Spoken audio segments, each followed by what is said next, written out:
السلام عليكم ورحمة الله وبركاته. الحمد لله الذي علم بالقلم، علم الإنسان ما لم يعلم، وتبارك اسم ربك ذي الجلال والإكرام، والمبعوث إلى جميع الأنام، صلى الله عليه وعلى آله، صلى الله عليه وعلى أصحابه البررة الكرام. كيف نصلي عليه يا نبي؟ سلام عليك يا رسول، سلام عليك يا حبيب، سلام عليك، صلوات الله عليك،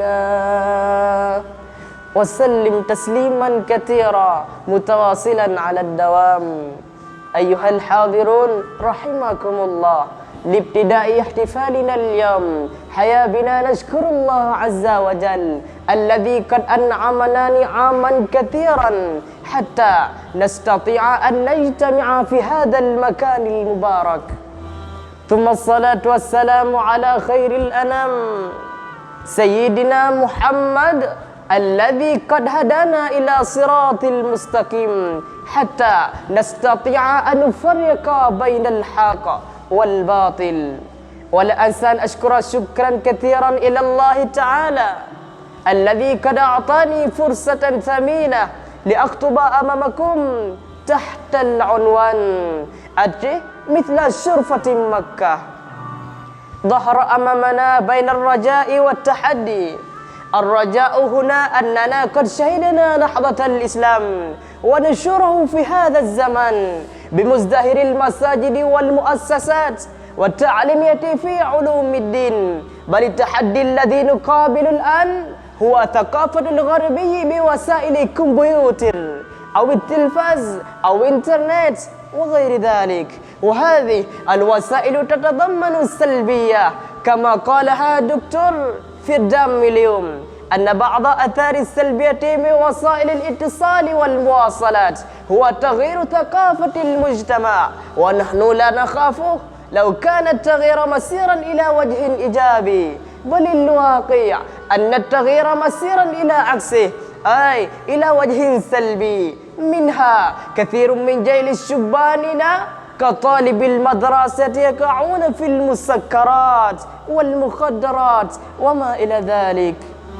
ولنخشى ولنخاف لو تركنا أجيالا ضعيفة إما من جهة المال والجسد والعلم وجهاد الحياة، وأخففوا من ذلك هم سوء الأخلاق. لماذا يا أصحاب؟ لماذا يا أصحاب؟ عرفتم أم لا؟ لأنه يشمم نتيجة الجهاد الكريم حتى لا يصير رائد الأعباء بل جمة ومؤقتا ومحطمة الأعمار، نعوذ بالله منها. مع أن التاريخ سيخبرنا ويشيرنا إلى الحماس بكل حماس ومستولة عامة دينية ودين الإسلام الذي نعانقه. أيها الشباب رحمكم الله، عرفتم أم لا؟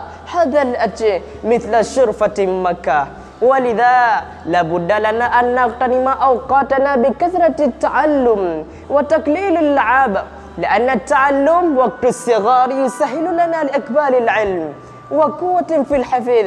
كما قال الشاعر: التعلم في الصغار كالنقش على الحجار، والتعلم في الكبار كالنقش على الماء. أيها المستمعون رحمكم الله، لابد أن يفهم الجميع أن الإسلام ليس معتقدا ملونا بزهد فاسبوعاني فعل شيء لطالب الآخرة، وليس عن العبادة في المسجد وليس الصوم ولا الزكاة ولا الحاج، وإنما الإسلام يشمل على جميع نواحي حياة الناس، وكل ما عملنا من أمور الدنيا لطالب وجه الله يسير عبادة في الإسلام.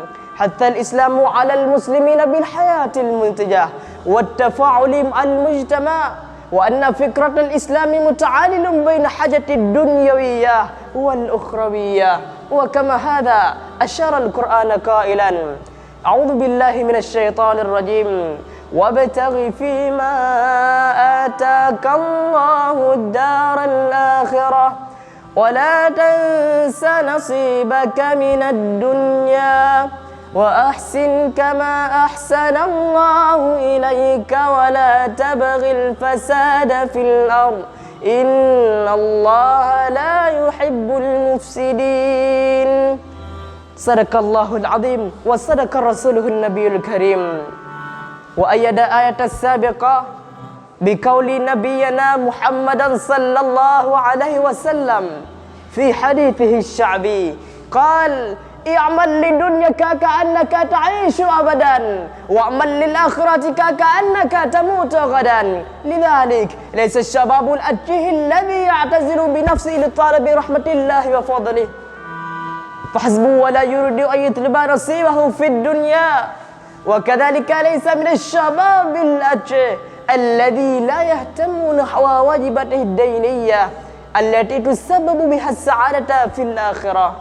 أيها الإخوان، وظيفتكم الآن أن تظهروا هويتكم الإسلامية ولو كنتم تعيشون في الدول غير المسلمة، كما وجب عليكم أن تظهروا هويتكم الإسلامية ولو كنتم تشتغلون في المجتمع الكافر، ولا تخافون أن تقولوا بأننا مسلمون ولو كره الكافرون ولو كره المشركون.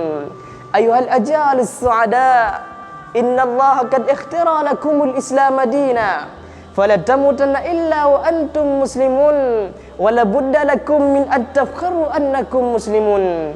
ربما كفيت هنا خطبتي، وإن وجدتم مني الخطأات والغلطات لأن ذلك كما قال في الشاعر: وقد يرجى لجرح السيف برؤ ولا برؤ لما جرح اللسان. أطلب منكم عفوا كثيرا والمغفرة، والسلام عليكم ورحمة الله وبركاته.